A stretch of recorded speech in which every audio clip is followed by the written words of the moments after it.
Hey, good morning, everybody. It's great to be with you all. This is the Thursday morning briefing. Thanks for joining us here on the Friedman Adventures YouTube channel. As always, it's great to be with you. Normally, it's the day that I am recording that I am here, but I'm not here. I'm actually on board the Amigo out of 22nd Street Landing in beautiful San Pedro, California. And hopefully, I'm going on a kelp patty right now, and I'm getting ready to film and photograph these vividly multicolored, beautiful fish, the dorado that are all over Southern California and northern Baja. It has been a remarkable year so far. However, as we told you, we were going to have a little bit of trouble, and that trouble manifested itself in the form of wind, and it was breezy, breezy, breezy. And in fact, as we are set to depart on board the Amigo, we're ready to get our butts kicked here this evening. But that is supposed to lay down and get nice here on Thursday for sure, today, and then tomorrow on Friday. And that's only going to help things. Now, what happens when you get wind? Well, a few things. Number one, it's much more difficult to find the kelp patties. It just is. It's really hard to find kelps in the wind. Number two, you normally will get a water temperature drop, and we saw that in several different areas. And when you get that water temperature drop, fish don't feed. Many times they just go off the bite. It's like a shot to their system. They've been floating around, swimming around, feeding in 72, 73, 74 degree water. And then all of a sudden somebody flips a switch and it's 68 degrees and they're like, whoa, I mean, it's winter already? What happened? Well, we'll get a recovery to that water temperature if things go along the way that it looks like they're gonna. You're gonna get a lack of wind, solar warming, and water temps are gonna come back. And hopefully that dorado is gonna get back on the chew again because it's been quite good. Now, there were several boats down in San Diego that had limits of dorado. There were other guys that had a lot of trouble back on Wednesday. So once again, we're seeing some of that effect from the wind. And same thing down there in Ensenada. It was a little more difficult in all the wind. They are really looking forward to Thursday morning is when that wind is supposed to come down, 8-ish in the morning. And then we're looking at several days in a row of really nice weather.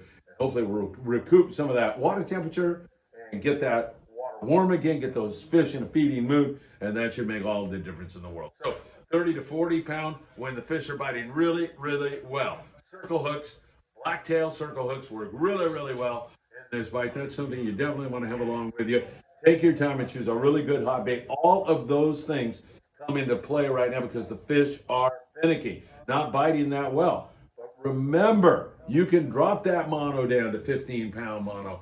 You can pull awfully hard on 15. A lot of guys and sport boat captains will tell you, don't do that. You're going to lose the fish. And if you're not really a really experienced angler, you can have some trouble. But if you know halfway what you're doing, you can catch fish on 15-pound. In fact, Marcos, who sent us a photo, he was on the Monte Carlo the other day, dropped down to 15, dropped down to a number 4 size hook, and ended up with 9 dorado, 1 shy of limits. So keep that in mind. It can make all the difference in the world to you. Now, the Amigo was out at the west end of San Clemente Island fishing bluefin tuna all night last night in that windy, bumpy, crummy weather. Didn't catch a fish, not one. So that is the zone that has been so prolific here recently. Long-range boats. Recent trip on board the Thunderbird produced just magnificent fishing out there. We're hoping that this return to calm weather will get that bite going, get this dorado bite going, and we'll get back to some really, really good fishing. And once again, the weather is going to straighten out here on Thursday. So hopefully, fingers crossed, that's going to continue to head in the right direction. We've also had that wind up in the Channel Island area. So that sea bass bite, we had a nice little pop of sea bass, 22, I think it was. On the Aloha Spirit, nice hit. This late in the year, we were almost ready to write it all up. And then here comes the Aloha Spirit with a really nice score. And there's some halibut, 4 halibut the other day also on the Mirage. So there's still some halibut and sea bass up there in that neck of the woods. It's turned into mostly a rockfish kind of thing with some calico bass, also and some sand bass and a few barracuda here and there. But heavy emphasis on the rockfish. But now, with that little catch of sea bass the other day, maybe, just maybe, things are going to get headed in the right direction. Do want to remind you that we've got 2 trips left, and that is going to be both of those trips on the Pride. They're both 2-day trips. They're both out of 22nd Street Landing in San Pedro. I'm starting to get dizzy here. And those trips are 2-day trips. One sails on September the 21st, fishing till September the 23rd, and the other one is October 3rd to October 5. And those are going to be two great trips. If you want some info on those, send me a text or just look in the show description. You'll see everything you need to jump on there. A few spots left on the September trip and about 6 spots left on the October trip. Sincerely hope you'll be able to join us. Those should be really wonderful trips for tuna, for dorado, who knows what else. This little setback that we experienced because of the wind is going to go away. We'll get back to our best weather months of the year, late summer, fall here in SoCal. That's really when we get the job done. Islands, there's been a lot of yellowtail down there at Todos Santos, around Ensenada, up there off the San Diego area, but in Mexican waters.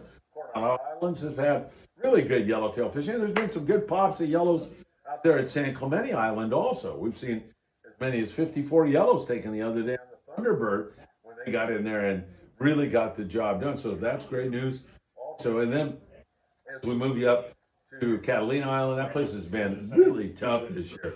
That bite at Catalina just has not come together. A little bit of bonita, a little bit of barracuda, a little bit of calico bass. Once again, underline a little bit. Channel Islands, you know what's been going on up there with the occasional sea bass and that kind of thing.